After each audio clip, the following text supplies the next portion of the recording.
Pessoal, o ministro Alexandre de Moraes proibiu o poder público de recolher à força pertences de pessoas em situação de rua e também a retirada compulsória desses grupos de locais públicos. Sakamoto, você está acompanhando esse assunto de perto, conversou aí com algumas pessoas que lidam diretamente, né, que trabalham diretamente com pessoas em situação de rua.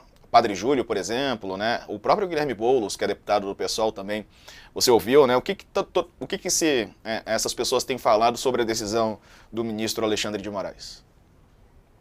Olha, Diego, a decisão do ministro Alexandre de Moraes foi celebrada pelas organizações, pela sociedade civil que atua junto à população em situação de rua, pela população em situação de rua e seus representantes, pelo sem-teto, né? Basicamente, o que que essa decisão faz? Ela proíbe a remoção forçada de bens dessas pessoas, né? Ela proíbe a remoção dessas pessoas, a retirada forçada dessas pessoas do espaço público, a menos que tenha uma justificativa realmente de segurança, tipo, envolvida assim, mas uma coisa bem grave. Ela também determinou que sejam efetivadas medidas para garantir a segurança dessas pessoas e seus bens em abrigos, bem como o apoio aos seus animais, né? E deu 120 dias para que o governo federal elabore um plano de ação para implementar a política nacional para a população em situação de rua, que existe desde 2009 e, em grande parte, é letra morta, né? Digamos que não é tudo, mas tem muita coisa lá que nunca saiu do papel e merece ser cumprido.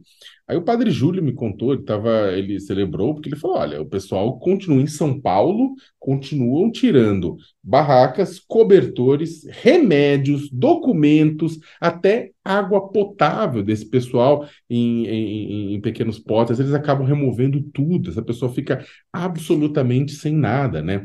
E aí ele falou que, olha, isso aqui e outra coisa que quando tiver que ocorrer zeladoria urbana, porque claro que ninguém quer uma cidade se suja, com problema, então é para avisar, negociar, olha, a gente vai limpar, não é para chegar chegando, como já tivemos casos em que a população em situação de rua em dias frios leva jato d'água frio enquanto está dormindo, né? Então, ou enquanto tá protegido do frio, né? Então, é uma espécie de tortura isso. Então, o Alexandre de Moraes, ele proíbe isso, né? O Boulos, ele também falou uma coisa interessante, né? Porque ele fala o seguinte, ó, porque nos últimos tempos, Diego, a gente viu um discurso, e o Boulos lembrou isso, e tem um discurso que fala assim: ah, parece que vocês querem que as pessoas morem nas ruas, né? A gente não quer, por isso que a gente tira elas de lá. Né? E o Boulos falou assim: olha, ninguém quer pessoas morando na rua. Os comerciantes não querem, moradores não querem, pedestres não querem, e o principal que não quer é a própria pessoa em situação de rua. Ela também não quer estar naquela situação.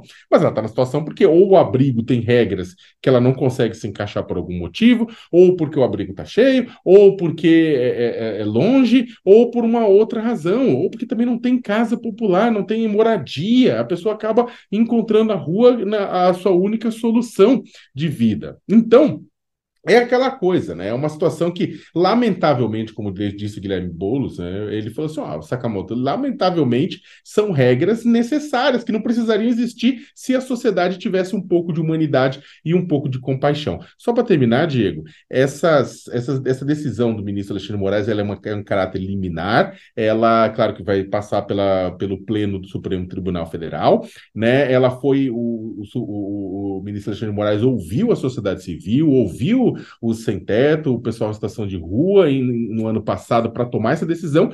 E também tem uma coisa dentro dela que ele também reforça a necessidade de combater e de proibir a chamada arquitetura hostil. É aquela coisa de você, embaixo de viaduto, colocar caco de vidro, embaixo de viaduto, colocar pedras pontiagudas. E até o Congresso aprovou no ano passado uma lei chamada, que ficou conhecida como Padre Júlio Lancelotti, exatamente porque o Júlio teve um dia que ele pegou marreta e foi tirar à força exatamente essa arquitetura hostil debaixo de viadutos, né? Mais de uma vez ele fez isso, a lei ficou conhecida pelo seu nome, que ele é um dos principais combatentes desse tipo de coisa, que afeta a população em situação de rua, e ao invés de garantir moradia, você evita que a pessoa se proteja do frio e da chuva.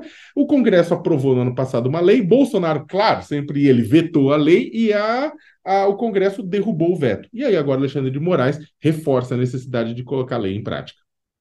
Eldara me soprou aqui, né? A aporofobia, que é o medo, aversão, rejeição a pobres, né? Que acontece bastante. As pessoas não querem que as pessoas tenham um lar, elas querem ou retirá-las da sua calçada, né? Ou que elas não fiquem à vista, à mostra.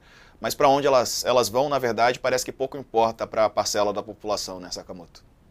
Existe uma parcela da população, infelizmente, Diego, que se preocupa mais com o seu senso estético do que com uma ética de uma sociedade que permite que pessoas passem frio.